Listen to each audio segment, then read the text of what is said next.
Bonjour à tous et bienvenue dans une nouvelle vidéo de tutoriel Nalios. Donc dans cette vidéo, je vais vous montrer comment lier un contact à un nouvel utilisateur dans votre base de données.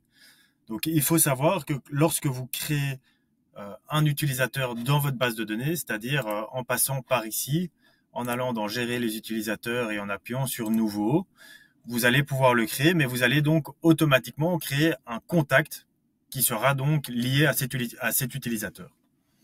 Donc, dans le cas où vous voudriez lier un contact existant à un utilisateur, il va falloir agir différemment. Parce que si jamais vous le créez comme ça et que vous avez déjà un contact dans votre liste de contacts qui correspond à ce nouvel utilisateur que vous encodez, vous allez vous retrouver avec un doublon de contact.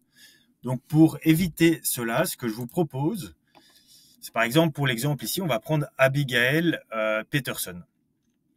Donc, ce que je vous propose, c'est d'aller sur le contact, d'aller dans le bouton ici Action, et de lui donner accès au portail. Donc, juste avant pour vous montrer, en fait, avant de faire cela, donc avant de lui donner accès au portail, on va remarquer que Abigail n'apparaît pas dans mes utilisateurs. Donc, je peux enlever ce filtre-là aussi. Donc, on voit que j'ai Audrey Peterson, qui s'appelle aussi Peterson, mais attention, qui n'est pas la même personne, et voilà, 3 autres utilisateurs. Mais donc, je ne retrouve pas ma Abigail, donc pour le moment, je ne peux pas la lier à un utilisateur. Donc c'est pour ça que je reviens ici sur mon contact et que je vais vous montrer que en cliquant ici sur le bouton action et en donnant accès au portail, vous allez voir que Abigail Peterson va se retrouver donc dans votre liste d'utilisateurs, ce qui va vous donner la possibilité donc de la créer en tant qu'utilisatrice. Donc maintenant, elle a l'accès au portail. Donc ce que je vais faire, c'est que je retourne ici. Je vais aller voir gérer les utilisateurs. Pour le moment, elle n'apparaît toujours pas et c'est normal parce que par défaut, on voit qu'il y a un filtre sur ma liste qui me donne que les utilisateurs internes.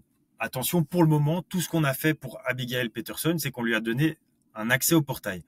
Ce qui veut dire qu'elle n'est pas encore considérée comme un utilisateur interne. Et c'est vraiment quand je vais enlever ce filtre que voilà, je la vois apparaître ici. Donc en fait, le fait de lui avoir donné accès au portail me permet de la récupérer ici au niveau de ma liste quand j'enlève le filtre utilisateur interne. Donc une fois qu'elle est ici, on voit que j'ai ici cette section User Type avec mon champ type d'utilisateur. On voit que pour le moment, en fait, elle est considérée comme une utilisatrice portail. Ça veut dire pas encore comme une utilisatrice interne.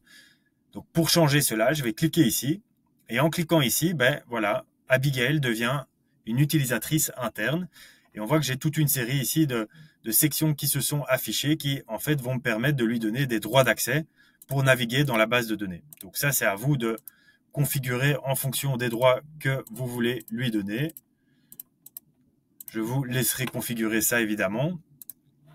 Je vais enregistrer ici pour le moment. Et donc maintenant, ici, si je retourne dans ma liste, eh ben donc on voit bien ici Abigail. Alors on voit qu'elle s'est jamais connectée, c'est normal, elle n'a pas encore eu l'occasion de se connecter.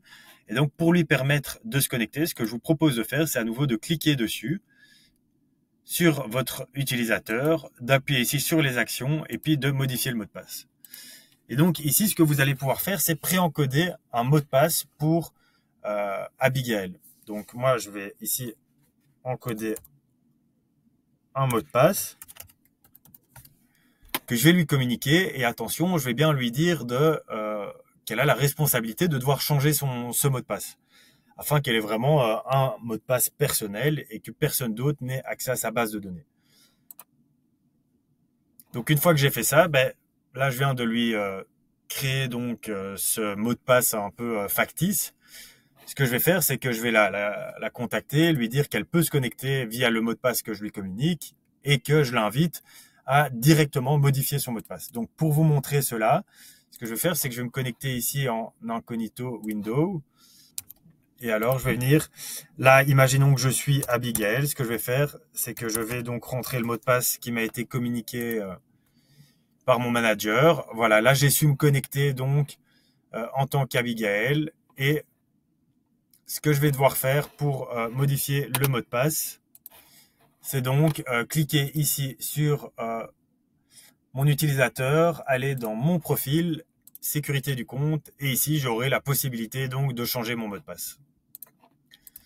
Voilà, j'espère que cette vidéo aura été utile. N'hésitez pas si vous avez des questions à les poster en commentaire et je vous souhaite une excellente journée.